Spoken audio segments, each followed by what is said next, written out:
Hi guys, welcome back.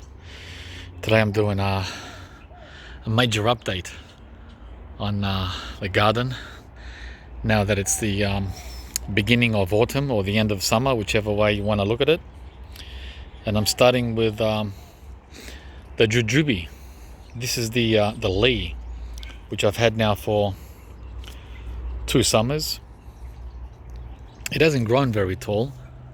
It's only well, as tall as me. I would say 1.8 meters, but it's got some nice fruit hanging on there, and pretty happy about that.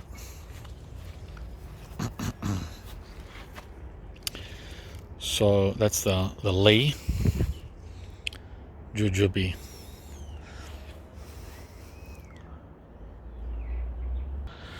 The other Jujube that I have had now for about 8 years is the Chico, and this one is like, overloaded. So you have to watch these once they get over 5-6 years old. It's a large tree, guys. It's a large tree, so just a word of warning. Make sure you plant it in a place where it's going to be able to grow out and do its thing, and be ready for a lot of fruit as well. Right, this is how the Lee will be as well in about 5 years. So look at that.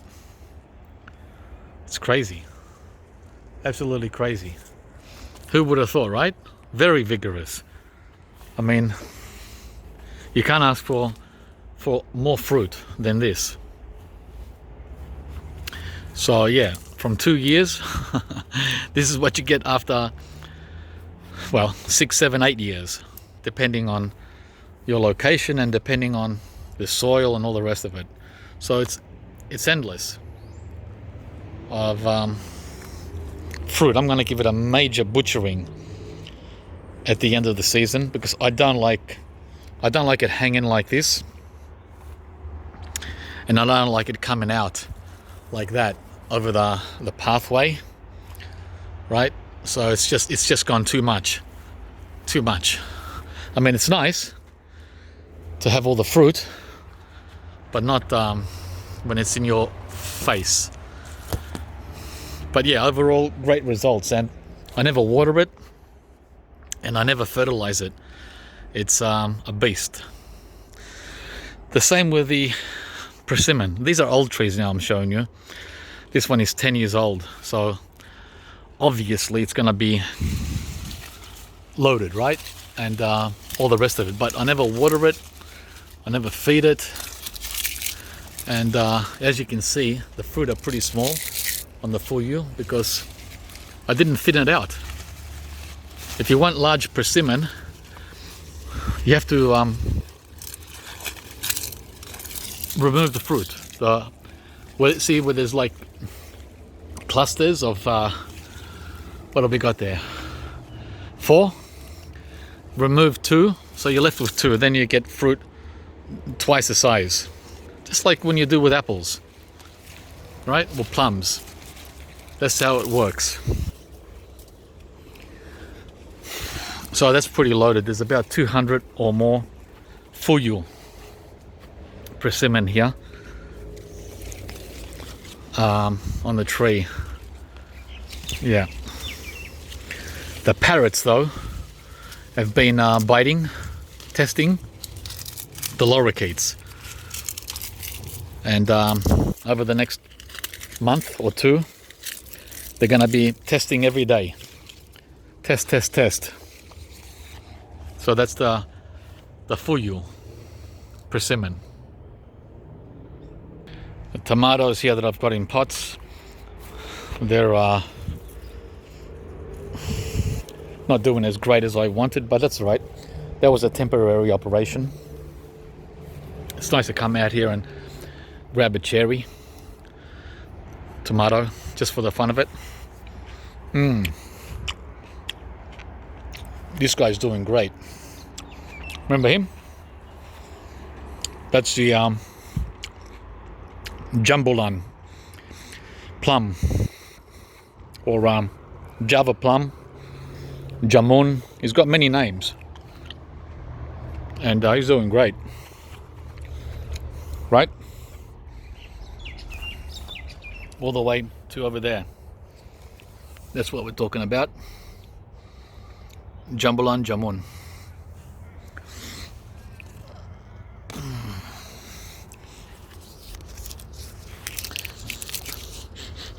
I like smelling the leaves. It takes you straight to the jungle of wherever it's native, and you can smell. You can see here the new growth,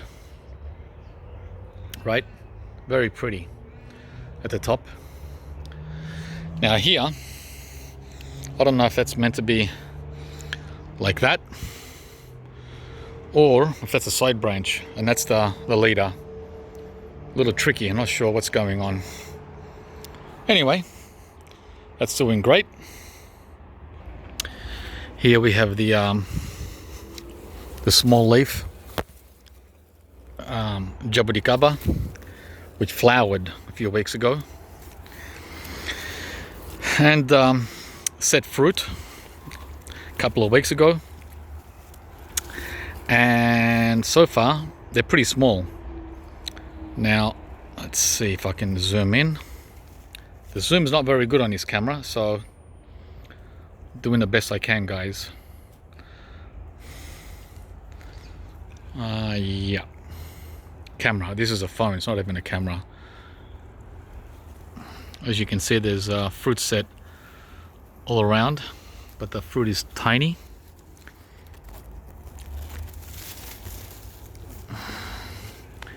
Oh, there's a little black one there, but look how small it is. See that one over there? It's tiny. Let's go and grab it. I'm guessing this is because the tree needs more water. Yeah, I'm guessing that is the case. That's tiny. That's like the smallest Jambalayan ever.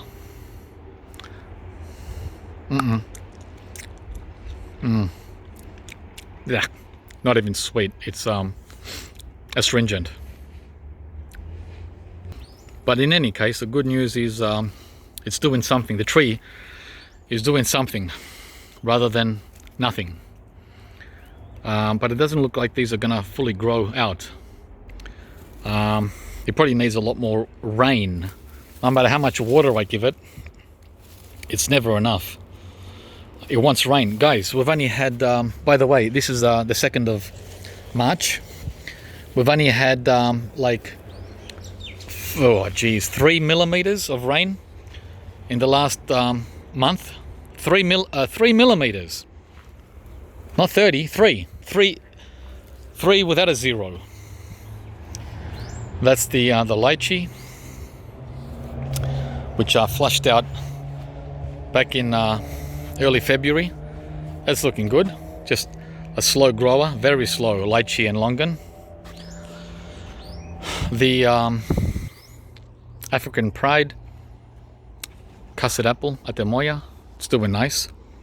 It's doing very nice. So we're just gonna have to wait for this guy to grow up. Still a baby. It's only been in the ground for 5 weeks, 6 weeks, a couple of months at the most. The pink Hawaiian guava has taken off, finished its flowering back in January, and now it's just growing fruit, pushing fruit right all over. It's loaded like every year. This is a 10-year-old guava, which I shaped into a tree rather than a shrub. These are naturally bushy in their growth, and I don't like that, so I removed every single branch, side branch down there over the last 4 or 5 years. These dragon fruits are not here to grow, they're just here temporary until I plant them somewhere. So yeah, we're getting a lot of fruit from the pink. This is the Kari star fruit, Carambola, coming along nicely. Still no sign of flowering, but the tree is doing great. It's come back out of dormancy, which they do over summer. The Ladyfinger Bananas, there's a little rack up there, but as I've said before, I don't like this position here because of the continuous competition from the pepino. So I might have to take a pup and plant it elsewhere. I haven't had much luck with Ladyfinger other than for ornamental purposes. This is the Gyro Persimmon, which is a dwarf. That's all you're going to get out of the gyro, guys. Maybe 2.5 meters. So it's a good small persimmon tree, but it has giant size fruit, unlike the fuyu. The fuyu is small, it's like that small. This one is this big, it's double the size. Look how big they are. But remember, this is not as prolific as the fuyu. As I said, the fuyu's got 200 fruit. This only has about 40. So a lot less, a lot less. So therefore, the fruit's gonna be much larger, right? So we can almost start picking them before the parrots start biting them, right? Most of them are still green. And this tree is coming up to 7, 8 years old. Yeah, about 8. Yeah. It's a beautiful tree, and as you can see, look how it's hanging. Look at the branches, how they can take the weight of the fruit. See that? Instead of snapping. Little experiment I'm doing here with a Seedling Jackfruit. I put this guy here back in January, so it's about 6 weeks now. Very slow. Just a test, right? There's some activity in there. Not much, but it's just a test, guys. See what I can get from the seedling that I germinated myself last summer.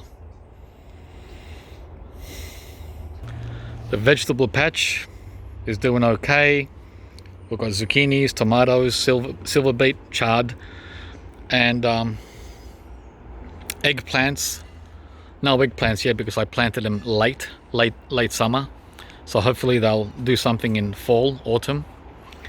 Kaffir lime. Right, this is for Thai cooking. It's like almost 4 meters. Very, very vigorous tree that I have to butcher every year. Kaffir or Kaffir lime.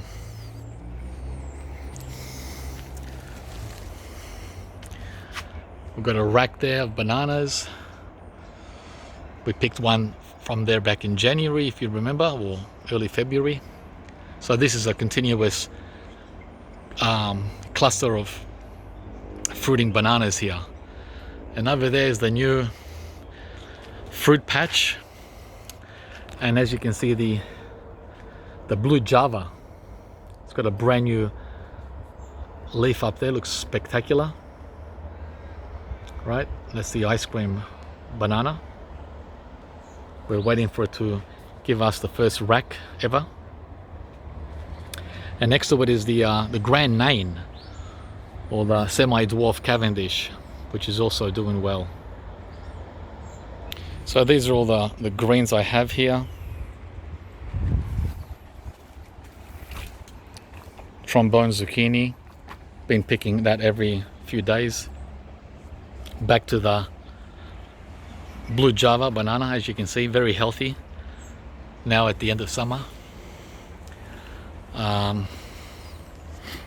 Rollinia, right, very healthy, looking very happy, but again, not doing very much, even though it's lush and green.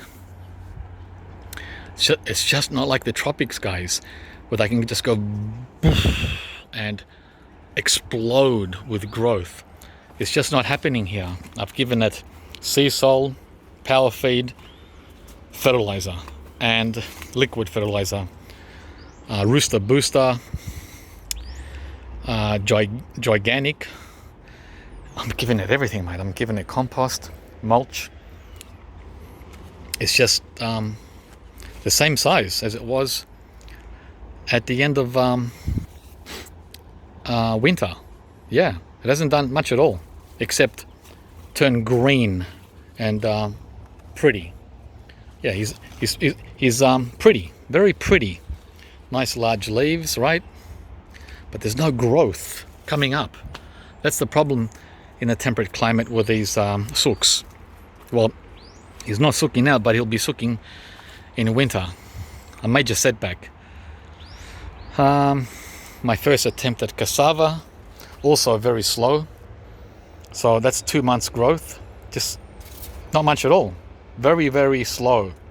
Very slow. Like I said, the trombone zucchini has done great. The zucchini has done wonderful, but not the tropical here, the fruit tree. This is the keat that I put in the ground a month ago. Remember the keat? And the Kosovoy, and over there the what was it now? Sensation. Well, the Sensation and the Kosovoy grafts died, but I kept the rootstock, guys, because, well, why not? They decided to flush out from the rootstock. So I'm not going to pull out the tree, just let it do what it wants. And to hell with the graft. I just cut it at the top here, and we'll see what happens down below. Why throw it out? The keat survived, the one that was holding the fruit.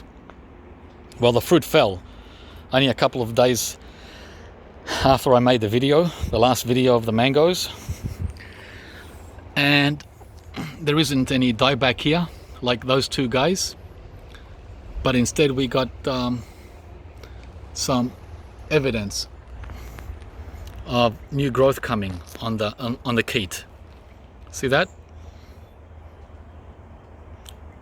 Which is great.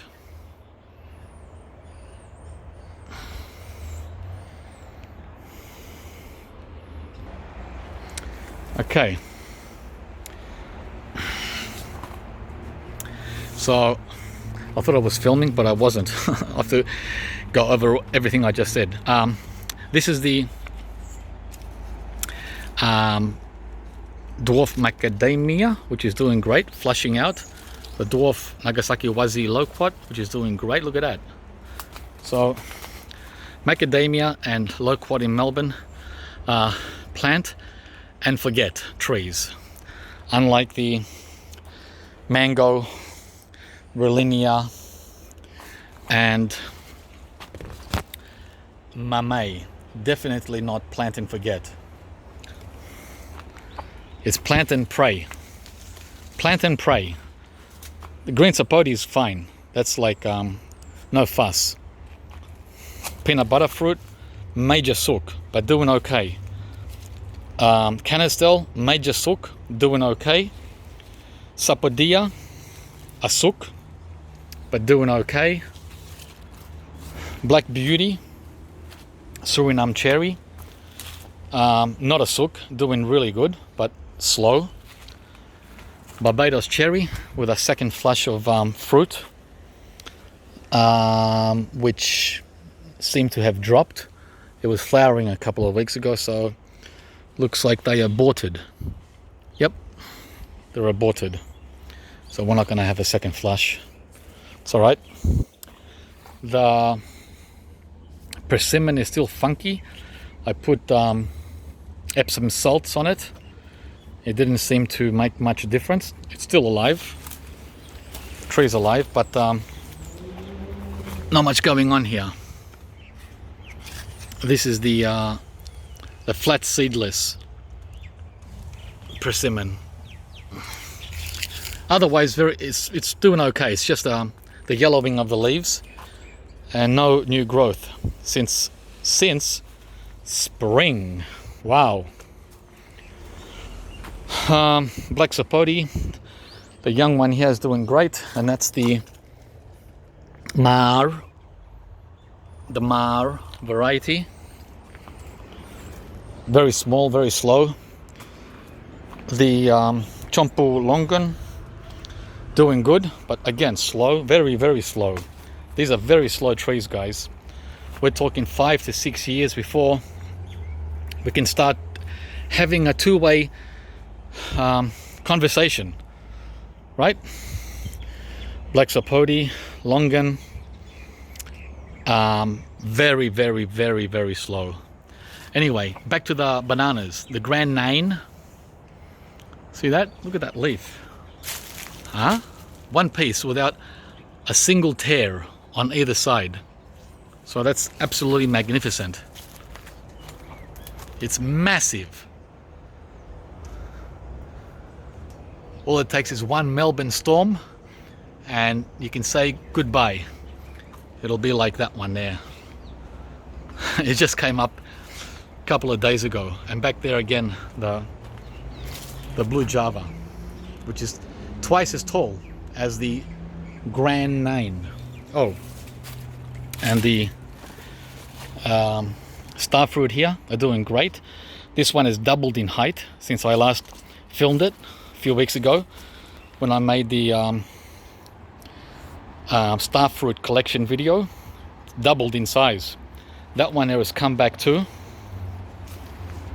And because we had some rain last night, the first rain in almost a month, the taro decided to wake up.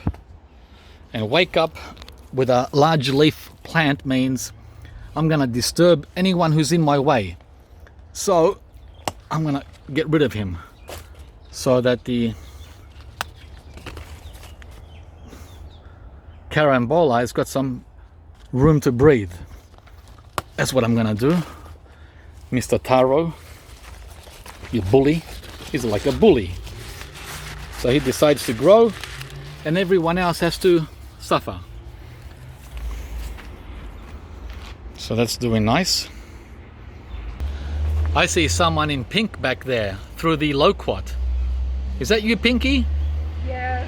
Oh, cool. That's Kimmy. So these are the ornamental gingers, which have been insanely fragrant over the last few weeks. Some of them have already finished and some others are coming, and it's like, oh, it's like a nasal orgasm, the fragrance, right? It's like an orgasm for the nose. Oh my God, you wouldn't believe how nice this is, guys. It's like next level sweet. Oh, there's Pinky. Hey Pinky, you look wonderful. Yeah, Kim's hanging out with me in the garden, and there's a couple of racks up there still coming along. They're very young. Yeah guys, summer is over, but it doesn't mean the show's over, because we've entered into the Indian summer, which is March and parts of April. We have an extension of summer. So as you can see, it doesn't look like summer is over at all. right? Well, not a Fruitopia anyway. Look at that. It's just outstanding. You'd never believe that we're in Victoria. So there you are. What else? The little wax jambu here has given a little bit of new growth, not much. You've got some new leaves there, and you've got some new leaves down there, but very, very slow. Tons of sugar cane and bananas and turmeric, sweet potato, seedling mango, a young persimmon. These are doing wonderful. Some cardamom, some cobwebs which I have to clear, and then over here we have some of the Dailies, Youngis, cinnamon, which is very temperamental both in summer and winter. I had him in the shade all summer, and a couple of days ago I brought him out into the open and he sucked immediately. Oh my gosh, don't put me in the sun. So a few of his leaves have yellowed up. Look, it went yellow from green. Can you believe the sensitivity of some of these tropicals? It's amazing. Davidson plum, which has well, not done much at all, but is very healthy. Then I have the other jackfruit seedling, which I also put in the ground a couple of months ago. He's doing okay, but he's doing better than the other one that I showed you. So this is more of an experiment than anything exciting. Then we've got a couple of yellow jabuticabas in pots. These are all in pots. They're doing really well. Shepherd avocado in a pot, which will be going into the ground soon, I hope. Another black sapote there, the Tahiti, in the ground, 3 years now, not doing much. Hopefully it'll hold some fruit. And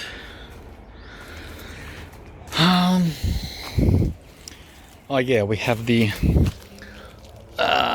umbrella looking really good, and the reason why he's looking really good is because of where I put him over summer. Shade. Guys, are you listening? They don't like the heat in summer, and they don't like the cold in winter. Can you believe it? He doesn't like the cold and he doesn't like the heat. Even though he'll happily grow in Borneo in 100% humidity at 35 Celsius, where you can't even breathe.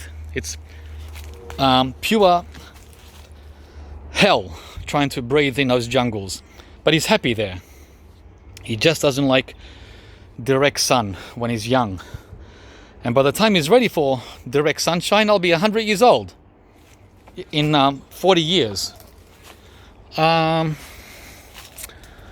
got a little miracle berry down there that also doesn't like direct sun. The mangosteen that I've had for a year now, he's all freaked out. He's alive, but freaked out.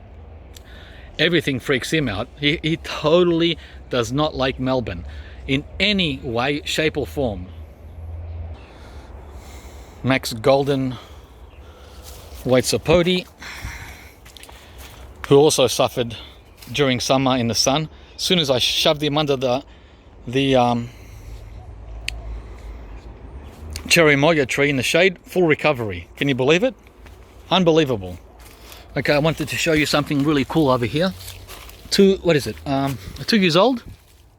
A 2-year-old imbi. Success, finally. 2 years, guys, 2 years. Where are we? There you go. Okay, we're talking Africa. This is, I believe, Garcinia from Africa. And last week, after all this time, he shot out something. Look at that, just that. That's what you get for waiting 2 years. Something, huh? Whereas his mate over there hasn't done anything. There's 2 of them here. And that's the mangosteen again, which is not gonna be around for very long. I see Kim hiding behind the plum tree. Okay guys, we're gonna make a part 2 because we've already reached 30 minutes and I've only just started. We're gonna continue when we get to this drumstick tree. So come back and check it out in part 2.